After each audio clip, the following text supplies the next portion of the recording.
طالبانو دوی ته به دې چې ویلې چې راسئ د الله رسولو د الله خبرو ته راسئ. دوی به څه ویلې د مونږ هغه خبرې چې پلار و نیکه مې په باندې پیدا کړی هغه مونږ ته صحیح ده، مونږ نورې خبرې نه اورو. انا وجدنا علیه آباءنا اولو کان آباؤهم لا یعلمون شیئا ولا یهتدون. اتی که پلارونو طالبانو په چی پوهېدل که نه پوهېدل. دلته طالبانو روح المانی یوه خبر کړي تقلید دپاره. طالبانو ورونو یو تقلید ته یو تعین د ګورئ. الله مو طالبانو بیا چې لاړلی استادانو ته وایي موږ ته په اصول فقه کې د اجتهاد بحث ووایه. یو تقلید د طالبانو یو تعین ده. په موږ څوک واجب ده چې علم ونه لرو؟ تقلید واجب ده. صحیح ده؟ اوس ګورئ طالبانو ورونو، زه داسې مرتبه کې یم چې نظر و فکر نه لرم، لا فکر نظر په ما کې نه ده پیدا سوی. نو چې فکر و نظر زه نه لرمه نو ما ته چې یو مسله پیدا کېږي زه به یې چا نه پوښتنه کوم؟ د عالم نه. او زه به له هغه نه تقلید کوم. نو دا طالبانو تقلید سو. خو که یو سړی داسې مرتبې ته ورسېد طالبانو چې نظر و فکر ولري، بیا چې نظر و فکر ولري طالبانو په هغه تقلید نسته ده. مجتهد څه ده طالبانو؟ دا مجتهد خو نظر و فکر لري. مجتهد چې نظر و فکر ولري دته تقلید ناروا ده طالبانو. دی به په خپل نظر و فکر باندې عمل کوي قرآن و حدیث کې. او چې یو سړی نظر و فکر نه لري هغه به د مجتهد څوک کوي؟ د مجتهد تقلید به کوي. صحیح ده طالبانو؟ په خبر خو مې پوه شولئ. اوس طالبانو تاسې دلته روح المانی یوه خبر کړې ده. ته چې د چا تقلید کوې نو تقلید کې شرط دا ده چې یو څه معلومات به په دې لري چې زه د چا تقلید کوم هغه په د مسایلو کې دلیل و حجت لري. خبر پوه شولئ؟ وړون به نه یې. دومره به ځان سره فکر کوي چې دی عالم ده او په دې مسله کې حجت و دلیل لري، بیا به یې څوک کوي؟ بیا به تقلید کوي. دلته هم کړي طالبانو. او که ته داسې چا تقلید کوې چې ته په دې نه پوهېږې چې دی اوس دلیل په دې مسله کې لري که نه لري، ته بیا هم تقلید کوې. دا طالبانو مضموم تقلید ده. دلته د قرآن طالبانو د دغه کافرانو تقلید ته کوم تقلید ویلې؟ ورې آیات ته وګورئ طالبانو. هغوی الله ورته ویلې راسئ قرآن او د رسول الله خبرو ته راسئ. دوی څه ورته ویلې حسبنا، بس موږ د پلرونو چې کوم هغه د هغه یې موږ بس ده. دوی څوک وکړه؟ تقلید یې وکړه. الله بد وبله که ښه؟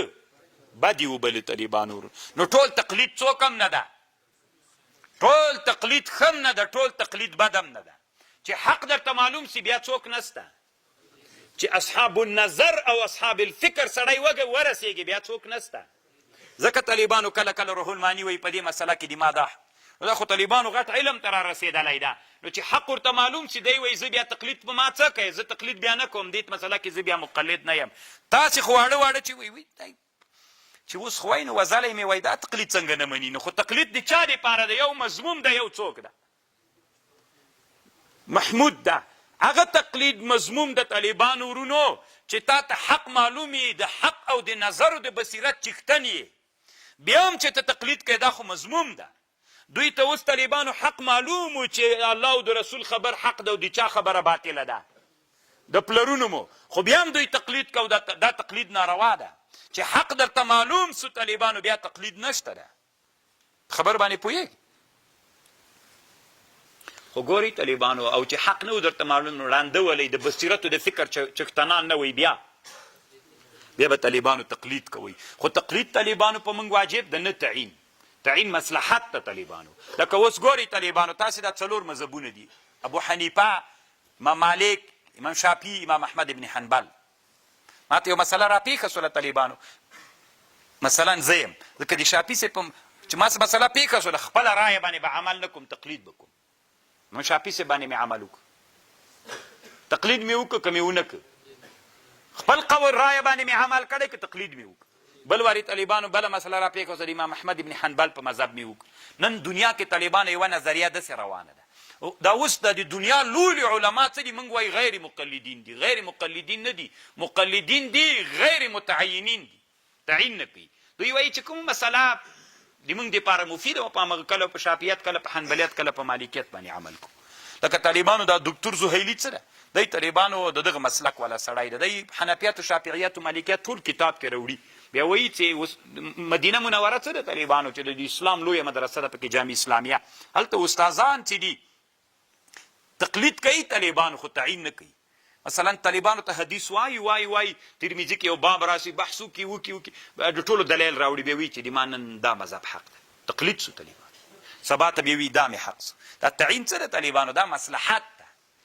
خبر باندې پوه شولې؟ دا په اصول فقه کې ډېره خوندوره خبره. نو خو ټول تقلید هم ګوري طالبانو، ښه شی نه ده. دلته هم فکر وي هر چي کې به تقلید نه کوئ. وليس من التقليد المذموم وقد قال سبحانه فاسألوا اهل الذكر ان كنتم لا تعلمون. دا ښه تقلید ده. دا د مکې د مشرکینو دا تقلید طالبانو مضمون تقلید به نه کوئ. اوس تاسو طالبانو د اصول فقه مسلې ته چې ورسېږئ بیا تاسو ته دا معلومات کیږي. عیسی علیه السلام طالبانو چې له اسمان نه راکته سي، د فکر او د نظر چښتن به یې د بصیرت که به نه به یې زویمه چې نه وي طالبانو ورونو. بیا د امام ابو حنیفه مقلد چېشته کېږي، دی مجتهد د طالبان. مجتهد ته کله څوک جایز ده؟ اوس کاشکې تاسې په اصولو کې دا باب ویلی وی طالبانو. د موږ د افغانستان زه چې فکر کوم د افغانستان د علماو په منځ کې ډېر اختلاف چې پیدا د طالبانو د تقلید او د اجتهاد مسله په افغانستان کې تر اوسه نه ده حل سوي. که علما ښه پې باندې پوه سي طالبانو مسله لږ نور هم اسانه کېږي، ډېر اسانه کېږي په سړي کې. طالبانو چې د سړي علم لږ وي تنګ نظری وي که ډېر وي تنګ نظری، لږ علم سړی تنګ نظری کوي. چې علم د ډېر سي طالبانو ټول اړخونه ورسره اخلي، بیا طالبانو په اسانه باندې اوس د وحدت الوجود عقیدې ولا طالبانو کافر سول که مسلمان سول. نه دغه مرتبه کې دغه مرتبه کې کافر سول طالبانو. هغه مرتبه اخو هغه مرتبه کې وایي طالبانو په خبره پوه شولې. داسې خبرې دي طالبانو. که دې مرتبه کې ابن عربي چا وزلی وایي طالبانو وینې هدر وه په دې مرتبه کې دغه انسانانو، که نه که د کفر خبرې کولې.